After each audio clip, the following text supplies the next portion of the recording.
কোরআন হবে, কোরআন তেলাওয়াত হবে। ওয়াইদা কুরিয়াল কোরআন ফাসতামিউ, যখন কোরআন তেলাওয়াত হবে তখন তোমরা কি করো? শোনো।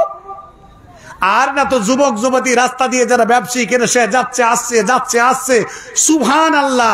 এই রাস্তায় যদি কাদা হতো, আজকে রস রস থাকতো, তো সব শুকিয়ে ফেলতো। এরা পায়ে হেঁটে মলট পাড়া করে মারছে, আর কোরআনের আওয়াজ হচ্ছে, আর এরা কোরআনের তালে তালে তারা চেনাচুর, জিলাপি, ফুচকা, আর অমক কাকে ব্রিজিং করা, কাকে খোঁচা দেওয়া, কার সাথে ইয়ারকি করা, আর কোরআনের তেলাওয়াত চলছে। হ্যাঁ, কোরআন যখন শুনবে, একটি কথা জেনে রাখবেন, আপনিও যদি কোরআন মাজিদ আপনি চালিয়ে দিয়েছেন, গাড়িতে যাচ্ছেন বা যেখানে যাচ্ছেন, কোরআন চালিয়ে দিয়েছেন, আর আপনি যদি গল্প করেন, আল্লাহর কাছে কৈফিয়ত দিতে হবে। কোরআন বন্ধ করে দেন, আপনি গল্পটা সেরে নেন, আর কোরআন যদি শুনতে হয় তাহলে আপনার গল্প বন্ধ করতে হবে। হাদিস কোরআনের আলোচনা চলছে। আর আজকে মসজিদের উদ্দেশ্য নিয়ে যে একটি জালসা, মানুষ এত পরেশান করে তারা জালসা দিচ্ছে। সমাজের মানুষকে কিছু শোনাবে, এলাকার মানুষ আসবে, এত পরিষ্কার পরিষ্কার মানুষগুলো এখানে এসে বসে আছে, আল্লাহু আকবার, কিছু শুনবে। আর রাস্তায় কুকুর শিয়ালের মতো আমরাই, আমার মা, আমার বোন, আমার ভাই, আমার ব্রাদার, আমার বন্ধু, এরা ঘোরাঘুরি করছে। আস্তাগফিরুল্লাহাল্লাযী, এরা কি মুসলমান? মার খাবে না, এরা খাবে কারা? মার খাবে না তো খাবে কারা? এরা পাক্কা কোরআন বিরোধী লোক, যারা এই মেলা খেলাকে কেন্দ্র করে যারা চলে। আর যেখানে কোরআনুল কারীম তেলাওয়াত হয় সেখানে তারা কোরআনকে কর্ণপাত করে না, তাদের আনন্দ উল্লাসকে তারা প্রায়োরিটি দেয়। এই সমস্ত মুসলমান আল্লাহ তাবারাক ওয়া তাআলাকে কোনদিন সন্তুষ্ট করতে পারবে না। প্রয়োজনে জালসা বন্ধ করে দেন, আখিরাতের আযাবকে আল্লাহকে ভয় করুন, 5 ওয়াক্ত নামাজ পড়ুন, মুখে দাড়ি রাখেন, হালাল খান, দিল থেকে মানুষ দান খায়রাত করুন। আজকে মানুষের ঈমান চলে গেছে বহু দূরে, ঠুনকো ঈমান নিয়ে বসবাস করি আমরা। মসজিদে যদি বলি ভাই 1000 টাকা দাও, তো 200 টাকা দেয়। কারণ এ যদি আল্লাহর পুরস্কারের যদি এর তামান্না এর হৃদয়ে জাগ্রত হতো, 500 চাইলে 1000 দিত, 1000 চাইলে 2000 দিত। ভাইরা আমার, বন্ধুরা আমার, ইসলাম দরদি বাবা জীবনের আমার, ভালো করে কথা না কর্ণপাত করুন। ও আসসালামু আলাইকুম, একটি আচ্ছা যাই না, উঠে যাই না, বাপ বেটার মতো সালাম কালাম হোক না, উঠে আসেন না, একটু আসেন। আমি একটা বিষয় নিয়ে আলোচনা করছি, তারপর আপনাকে একটু ডাকছি। 2000 টাকা না শেখ? আচ্ছা স্যার, একটু দাঁড়ান। বাপ অবস্থাটা দেখে মনে হয় যে মুখটা একবার লিপস্টিকের মতো লাল করে দিয়েছেন ফান মেরে। 2000 কেন করছে? একটু বেশি করা যায়, বুঝতে পারছি আপনি একটু বেশি দিতে পারবেন।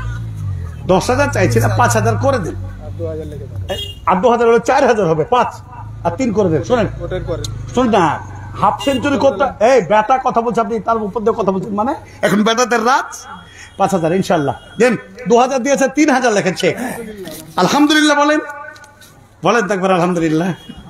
আর কার সামনে কি আলোচনা করব? আলোচনার মন মাইন্ড সব পরিস্থিতি দেখে শেষ। 2000 টাকা দিলেন। বাবজির নাম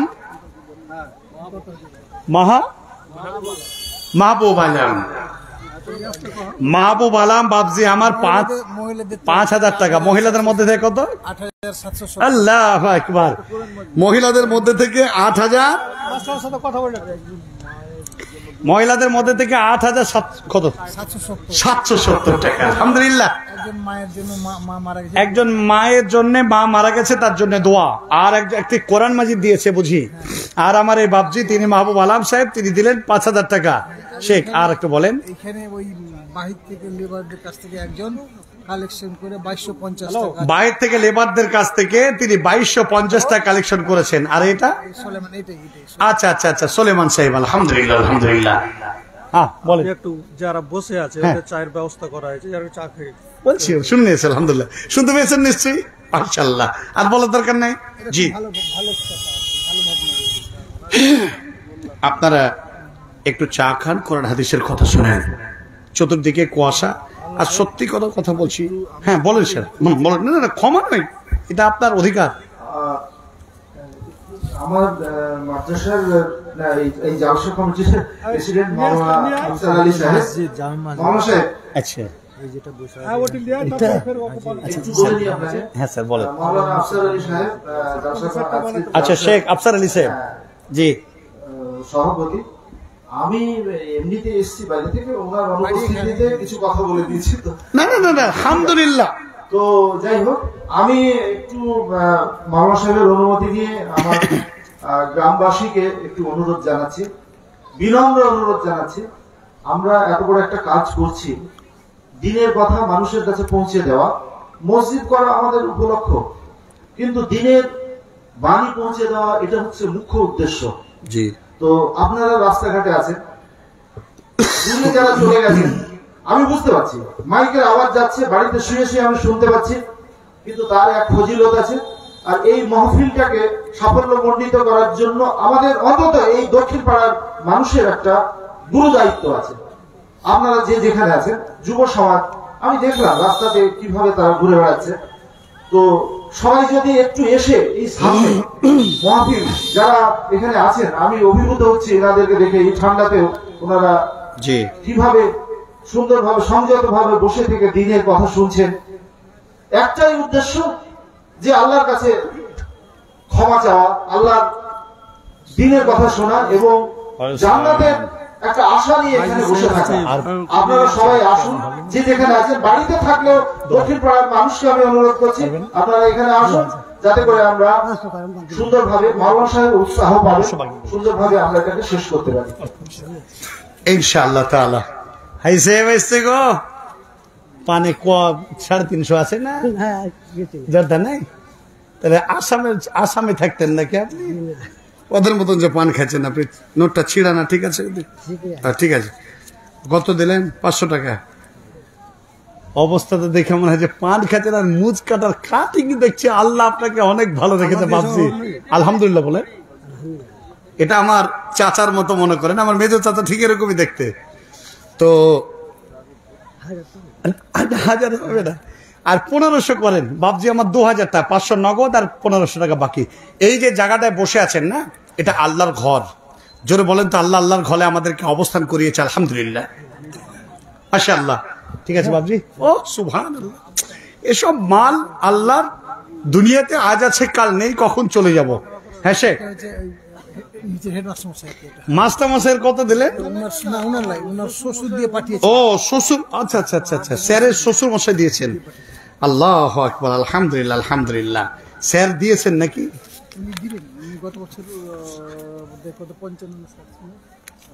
সুবহানাল্লাহ। আজকে আমি যদি এই দানটা পেতাম তো একটু দিল থেকে দোয়া দিয়ে আমি যে বিষয় শুরু করেছি না বলতাম। বেয়াদবি হচ্ছে কিনা জানি না, স্যারের সামনে বলছি আমি। হ্যাঁ ইনশাল্লাহ দিবে তো। হ্যাঁ বাবজি আসেন আসেন, একটু আসেন। কই এই বাবজি হচ্ছে এই গ্রামেরই মানে শ্বশুর মশাই আর কি। এই গ্রামের শ্বশুর মশাই সবারই শ্বশুর নাকি? হ্যাঁ সরি। আচ্ছা আচ্ছা, শ্বশুর মশাই গ্রামের কারো শ্বশুর। হ্যাঁ, ইনার জামাই মাস্টার মশাই জি। ইনি হচ্ছেন আমাদের চাকরিজীবী লোক আর কি। আসসালামু আলাইকুম। আসসালামু আলাইকুম। তো দানটা মানে খুব কম। না না, একটু সালাম দিতে তো আজ তো সালাম দিয়ে দিয়েছি। ও আচ্ছা, কোনো সমস্যা নাই। মুসাফা করলে আর নাকি বেশি কত কত দিলেন নাকি? দিয়ে দিয়েছে। অল্প স্বল্প দিয়েছে। আর একটু দেওয়া যাবে না বাবজি? আর একটু দেওয়া যাবে না? হ্যাঁ আর একটু। হ্যাঁ আদায় সই বন্ধ রাখবেন আপনারা। আচ্ছা আর একটু আবেদন করছিলাম জি, সিমেন্ট টেমেন্ট দেবেন তো? সিমেন্ট, আচ্ছা সিমেন্টও তো লাগবে না মসজিদের কাজে? সিমেন্টও তো লাগবে, সিমেন্টও লাগবে না? ওই জন্য ইমাম সাহেবকে ওই মসজিদে ওইভাবে চকি দিয়ে রেখে যাওয়া উচিত। কিভাবে এতটুকু ঘরের ভিতরে একটা চকি এইভাবে রাখা, মানে ওই যে মসজিদে নাই কতদিন থাকবে, হুজুরকে এখানে রেখেছি। আল্লাহর ঘর এই নির্মাণের জন্য আমি বলছিলাম, আমি যে হাদিসগুলো এনেছি আমি আপনার সামনে বলবো। রাসূলুল্লাহ সাল্লাল্লাহু তাআলা আলাইহি ওয়াসাল্লামের সাহাবারা ঈমান আনতে গিয়ে, আপনার ছেলে ডুবে মারা গেছে। আল্লাহ ছেলেকে জান্নাতুল ফেরদাউস তুমি দান করো, পিতার এই দানকে তুমি কবুল করে নাও, পিতা মাতাকে সন্তানের সঙ্গে জান্নাত নসিব করে দিও, আল্লাহুম্মা আমিন। তো রাসূলুল্লাহ সাল্লাল্লাহু আলাইহি ওয়াসাল্লামের সাহাবারা আল্লাহর উপরে ঈমান এনেছিল, কিন্তু আমাদের মতো ঈমান ছিল না, আমাদের থেকে বলিষ্ঠ ঈমানের অধিকারী ছিল আব্দুল্লাহ বিন হুযাফা রাদিয়াল্লাহু তাআলা আনহু। তিনি যখন ঈমান আনলেন, সেই পিরিয়ডের রাজা তাকে গ্রেফতার করলো, বলে তুমি মুহাম্মদের দ্বীনকে তুমি ত্যাগ করে দাও। আব্দুল্লাহ বিন হুযাফা তিনি বললেন এটা অসম্ভব, আমি জেনে বুঝে ঈমান এনেছি, আমি এই দ্বীনকে পরিত্যাগ তোমার কথায় আরো কারো কথায় করতে রাজি নই। দেখছিতে তেল গরম করা হলো, আব্দুল্লাহ বিন হুযাফাকে তেলের সামনে নিয়ে হাজির করা হলো। ও হুযাফা, তোমাকে আমি এখন তেলের মধ্যে ডুবিয়ে মারবো, পাগল মুহাম্মদের দ্বীনকে তুমি পরিত্যাগ করে দাও।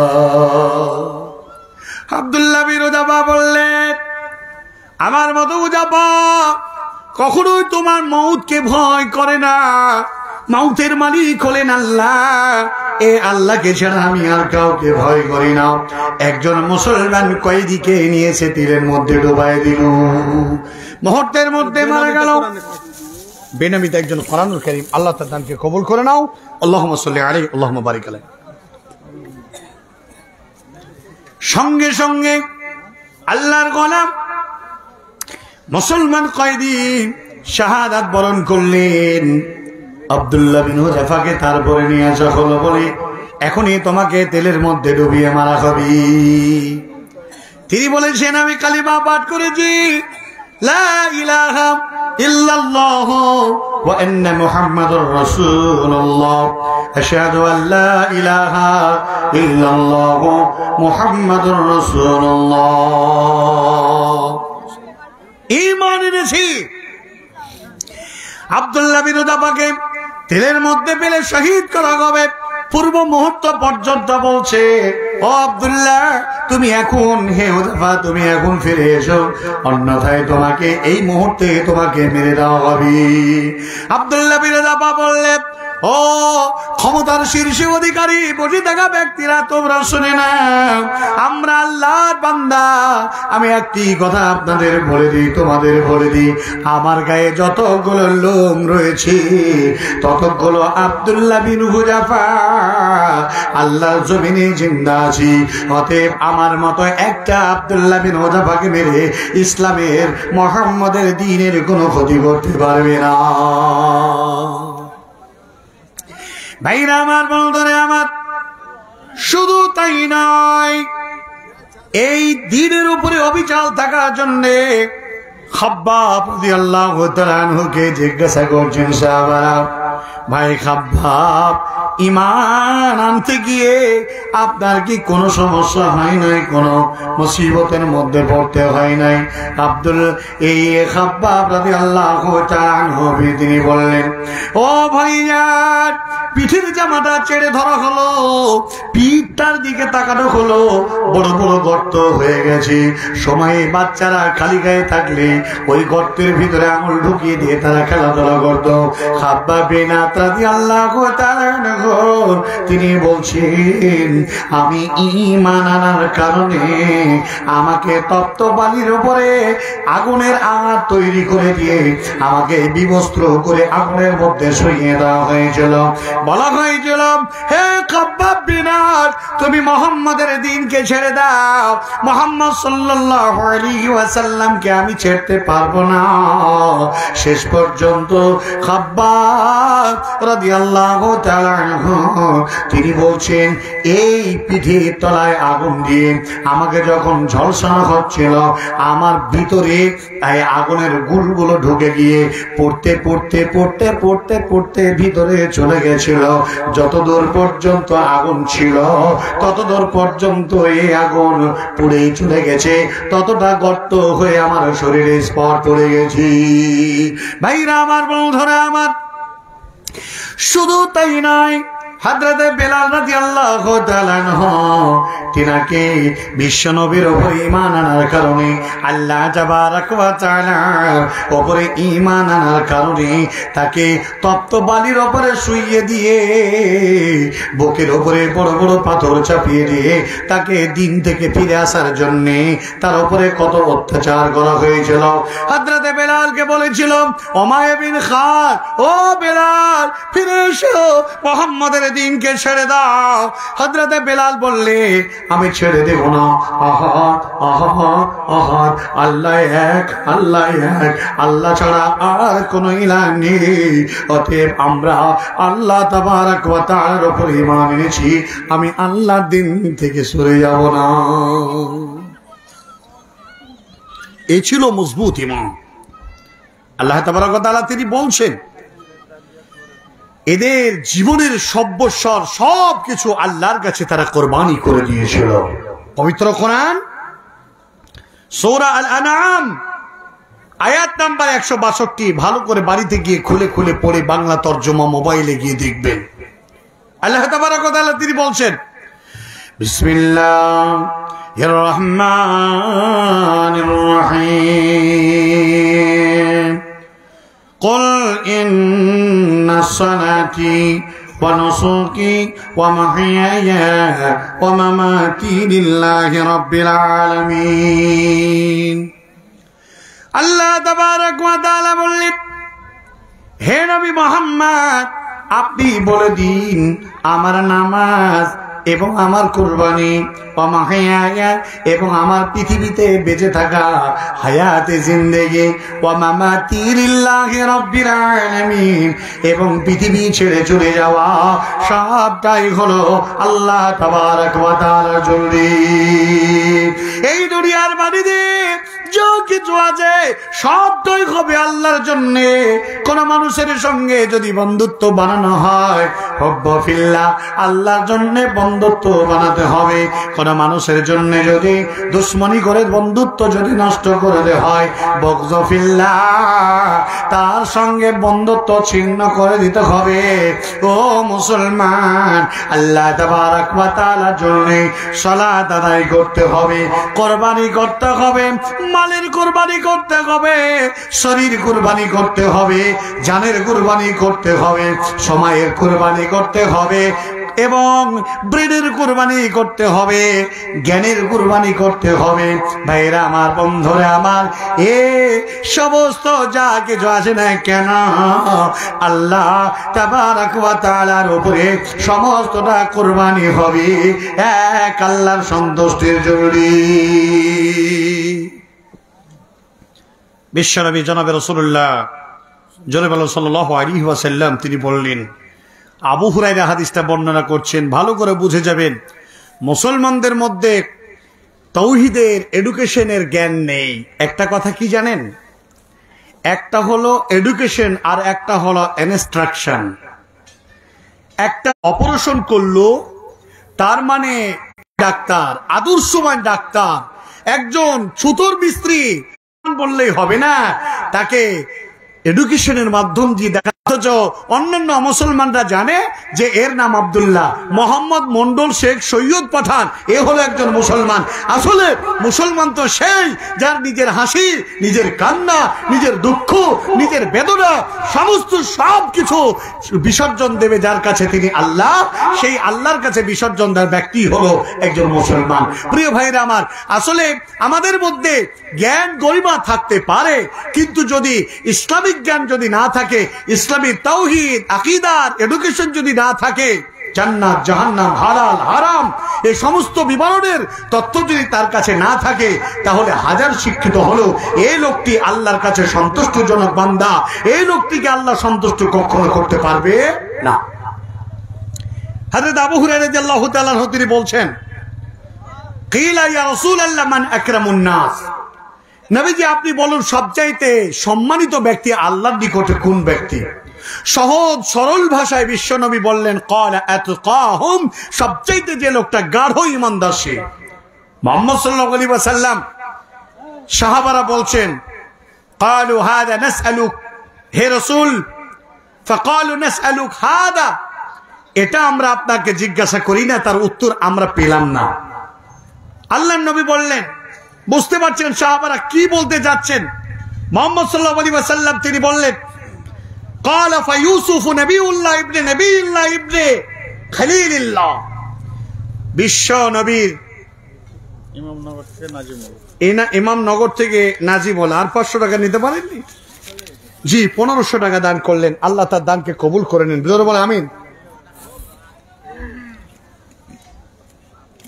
আল্লাহুম্মা মানসুর মান নাসারা দীন মুহাম্মদ সাল্লাল্লাহু আলাইহি ওয়াসাল্লাম। আল্লাহুম্মা সাল্লি আলাইহি আল্লাহুম্মা বারিক আলাইহি। বলছিলাম যে কথা, পৃথিবীর মাটিতে সবচাইতে একজন গ্রেট, চমৎকার, আল্লাহর কাছে পছন্দনীয় একটা মানব হলেন যার নাম হযরত ইউসুফ। ইউসুফ আলাইহিস সালাম কেন আল্লাহর কাছে এত প্রিয়? ইউসুফ আলাইহিস সালামের পদদাদা ছিল নবী, তার দাদা ছিল নবী, তার বাপ ছিল নবী, আর সেও নবী।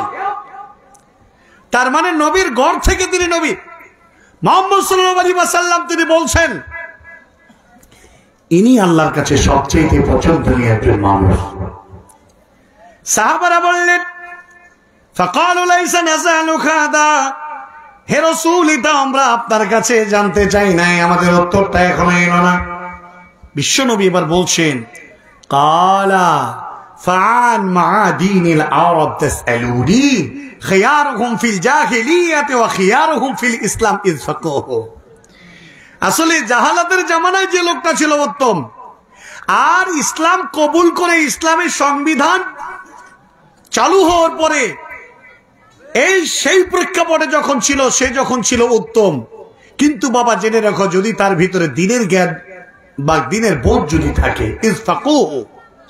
আসলে একটি কথা হলো, এখানে যতগুলো লোক বসে আছে, গ্রামে যতগুলো মানুষ আছে, প্রকৃতপক্ষে যদি আমাদের মধ্যে যদি দিনের জ্ঞান, দিনের বোঝ, দিনের এডুকেশন যদি আমাদের মধ্যে না থাকে, মানুষ তো আমরা কোনোদিন শুধু মানুষ হবো, আসলে মানুষ আমরা হতে পারবো না, আল্লাহর কাছে প্রিয় মানুষ হতে পারবো না।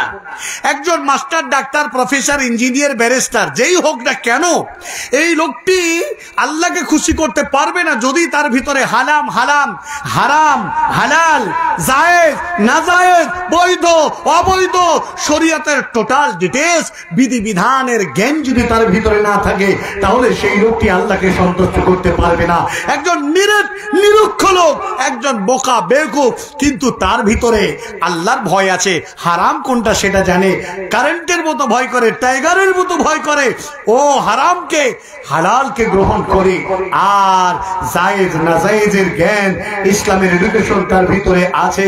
এই লোকটা যতই মূর্খ হোক না কেন, এর ভিতরে দিনের জ্ঞান আছে, এই আল্লাহকে খুশি করতে পারবে। এই জন্য আমি বলে থাকি, একজন শিক্ষিত লোক কখনো আল্লাহকে সন্তুষ্ট করতে পারবে না, কিন্তু একজন মূর্খ লোক আল্লাহ তাবারক ওয়া তাআলাকে সন্তুষ্ট করতে পারবে। তার মূর্খ আর শিক্ষিত হওয়ার একটাই কারণ হলো ইফাকুহু, দিনের জ্ঞান যার ভিতরে আছে, দিনের এডুকেশন যার ভিতরে আছে, আল্লাহর কাছে এই লোকটি হলো সবচাইতে বড় বড় বড় সন্তুষ্ট বান্দা। এই জন্য বিশ্বনবী জনাবে রাসূলুল্লাহ সাল্লাল্লাহু আলাইহি ওয়াসাল্লাম নবীজি বলেছেন, আল্লাহর কাছে দোয়া, আল্লাহুম্মা ইউফাক্কিহু ফিদ্দীন, আল্লাহুম্মা ইউফাক্কিহু ফিদ্দীন।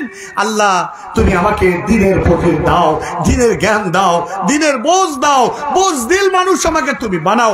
হে আমার আজকের অর্জনা অত্র এলাকা থেকে আগত দূরবর্তী জননী, মা, ভাই, বন্ধু, বাবা জীবন, আজকে আপনার কাছে বলতে চাই, আমরা কেমন মুসলমান।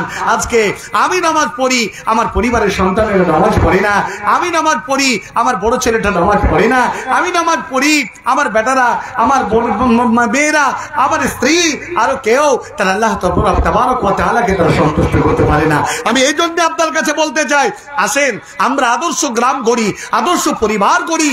আমরা এই বর্তমান জামানার যে স্বৈরাচারী শাসকের বিভিন্ন দিক থেকে যে বিভিন্ন ভাবে আর লোকেদের উপরে যে নির্যাতন, নিষ্পেষণ আসছে, আসবে, আগামী দিন আসবে, বিভিন্ন দেশে আসছে, এমন শাসক যদি আমাদের দেশেও চলে আসে, এমন শাসক যদি আমাদের দেশে চলে আসে, সেই শাসকের নির্দেশে নির্যাতনের ক্ষেত্র তারা বাড়িয়ে ফেলে, মুমিনদের উপরে তারা অত্যাচার চালাবে। এই অত্যাচার থেকে মোকাবেলা, এই অত্যাচার থেকে পুনরুদ্ধার, এই অত্যাচার থেকে বাঁচার উপায় এক হলো ইমানি জজবা, এক হলো ইমানি স্পৃহা, এক হলো ইমানি কুওয়াত, ইমানি শক্তি। যদি ইমান শক্তি হয় তাহলে তাকবিয়াত যদি তৈরি হয়ে যায় তাহলে এ কওমকে পৃথিবীর কোন শক্তি নেই যে তাদেরকে আল্লাহর জমিন থেকে কেউ উৎখাত করে দিতে পারে।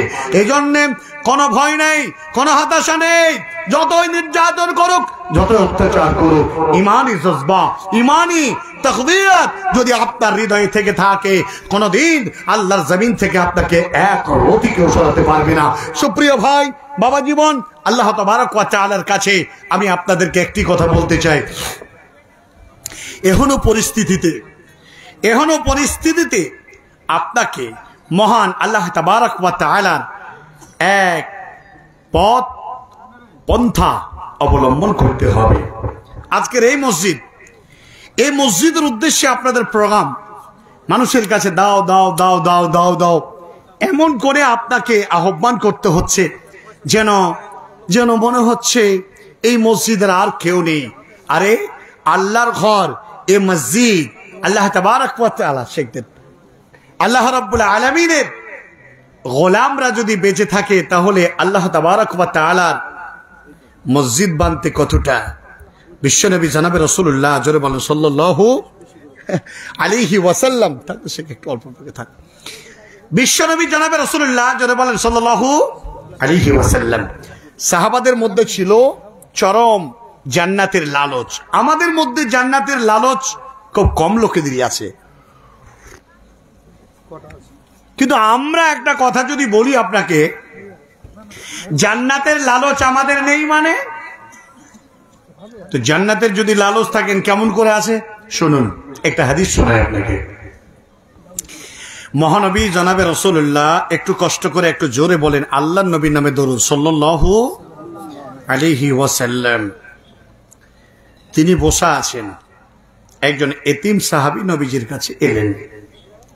আল্লাহর নবীকে বলছেন, হে রাসূল, আমি আপনার কাছে একটা অ্যাপ্লিকেশন নিয়ে এলাম। নবীজি বলছেন, বলো। বলছে, আমার একটি খেজুরের বাগান আছে, এই খেজুরের বাগানের পাশে আর একটা বাগান আছে। ফজর পর সালাত আদায়ের পরে যখন আমি খেজুর কুড়াতে যাই কাটুরি নিয়ে, তখন দেখি যে আমার বাগানের খেজুর সন্দেহ হয় পাশের বাগানের ভাইয়ের খেজুর হয়তো আমার বাগানে ছুটে এসেছে। ইয়া রাসূলুল্লাহ,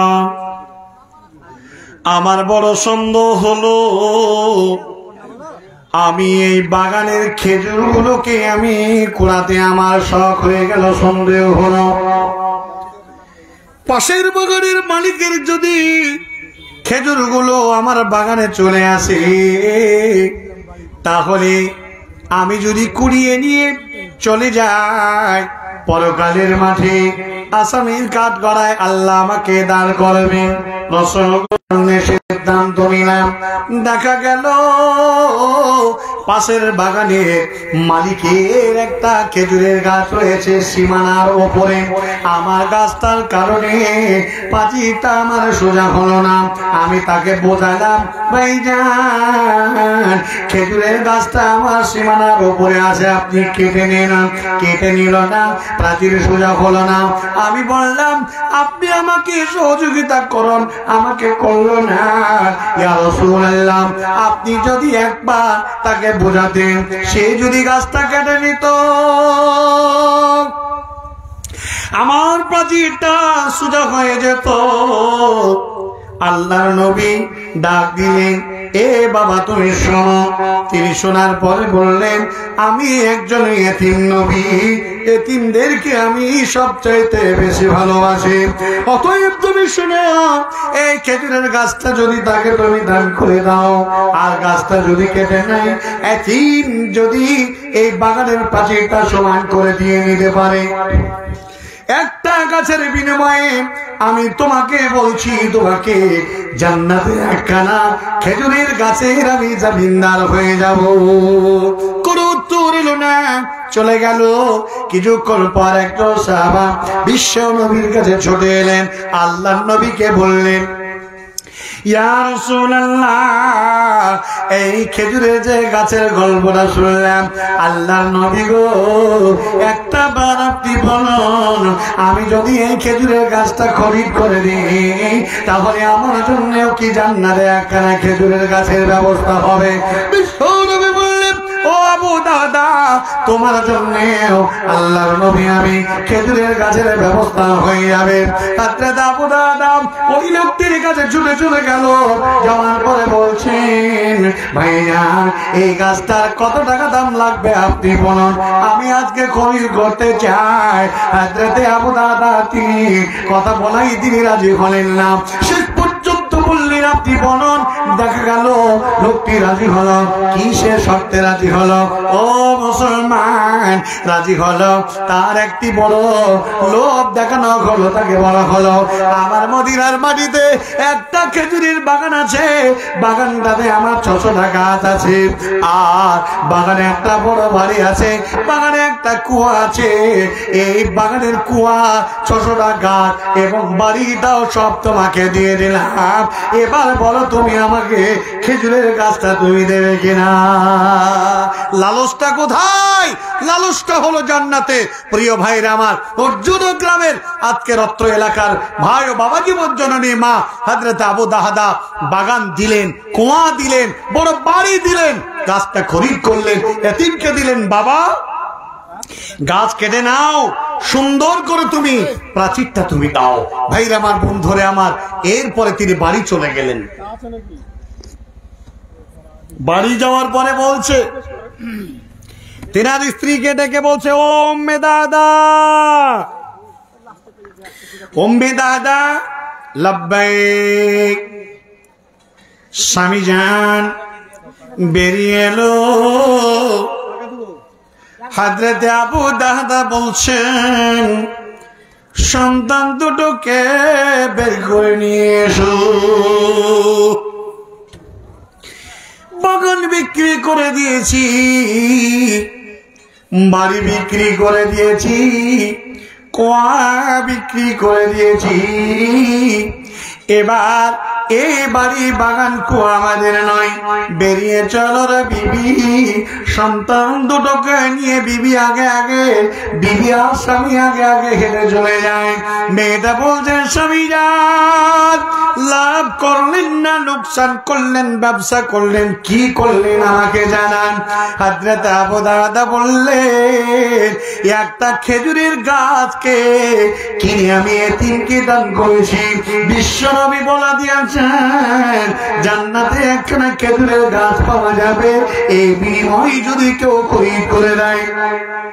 জেনে নিলাম আমার নবী আমাকেও বললেন, ও আবু দাদা, তুমিও যদি করো তোমার জন্য ব্যবস্থাটা দায় হবে।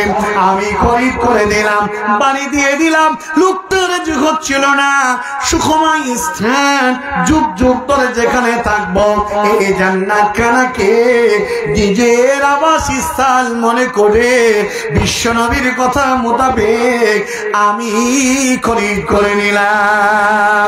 বিবিরে, এখানে আর থাকা যাবে না, এটা আমাদের আর বাড়ি নয়, আমরা জান্নাতের বিনিময়ে বিক্রি করে দিয়েছি।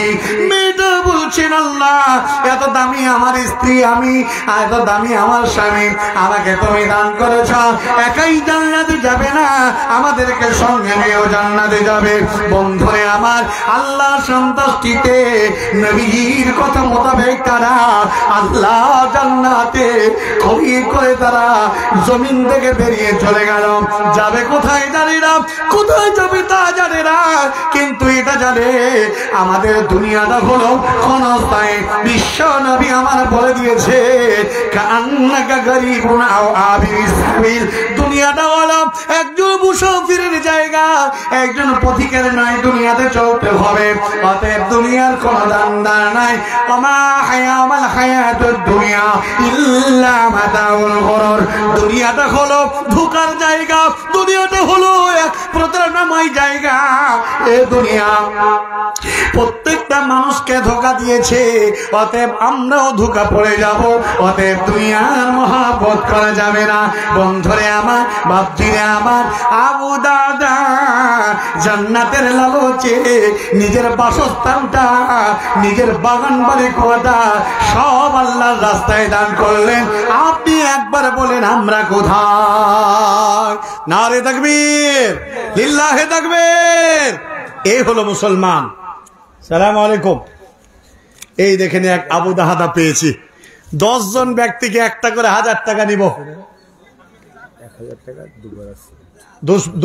দুই বস্তা ছিল আমার জামাই কারণ বেটি বিধবা হয়ে গেছে, জামাই চলে। আহা, গরিবী হালাতে 2 বরস শিবে আর 1000 টাকা। জি, দোয়া করব। মাইনুদ্দিন সাহেব, আলহামদুলিল্লাহ। ভাইজান, সাহাবারা জান্নাতের লালচে জান্নাতকে পাওয়ার মানসিকতায় তারা সর্বস্ব সবটুকু আল্লাহর রাস্তায় কোরবানি করে দিয়েছেন। আপনি বলুন আমরা কোথায়? আমরা আল্লাহকে সন্তুষ্টের জন্য আমরা কতটুকু ডোনেশন করি আল্লাহর রাস্তায়? 1000 টাকা দিয়ে দান করলেন বড় আশা নিয়ে।